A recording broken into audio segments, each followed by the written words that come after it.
Hey everyone, welcome back to Pace of the Waterfront. Today we're digging into a major development at the Port of Long Beach, where International Transportation Service, ITS, just closed a $424 million financing deal to expand and electrify their terminal. Here's what it means. ITS is expanding yard space by 50%, able to handle two 18,000 TEU container ships at once. The existing fleet will transition to fully electric and zero-emission equipment with $100 million in green loans earmarked for this green transformation. Electrification, swapping diesel equipment for electric, does not necessarily mean fewer jobs. Regulators stress that zero-emission tech can coexist with human-operated equipment. Meanwhile, automation, such as driverless cranes and vehicles, is already present to some extent at other terminals in San Pedro Bay.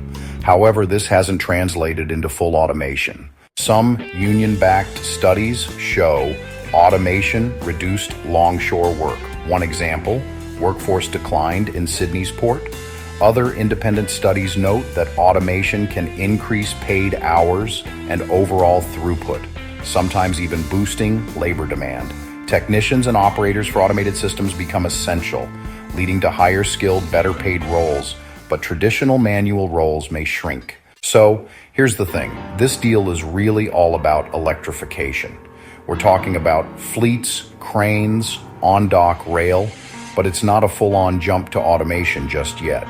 Still, ITS's rebuild could kind of set the stage for future automation, smart port integration, or even remote operation down the line.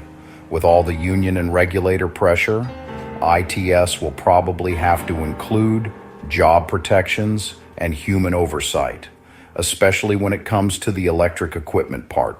All right, let's break down what this means for jobs at Long Beach. In the short term, electrifying the fleet won't cut jobs. Actually, new roles in operation and maintenance are going to be needed. Looking at the medium term, as ITS starts rolling out automation, you can expect a shift in job types. There'll be fewer physical roles, but more technical positions for operators and technicians. And in the long run, the total number of dock workers might level off or even shrink a bit. But folks with advanced technical skills are probably going to see better wages and more stability, as long as there's support and training in place. If you're a dock worker or involved in port operations, or heck, even just curious about how shipping is changing, reach out and share your thoughts. Do you think electrification will bring new opportunities? Or are you worried automation could threaten traditional roles? Drop a comment, and if you thought this episode was helpful, hit subscribe and tell another port fan. So, to sum it all up, we're looking at a $424 million deal for yard expansion and electrification. Green loans are giving a boost to a zero-emission fleet.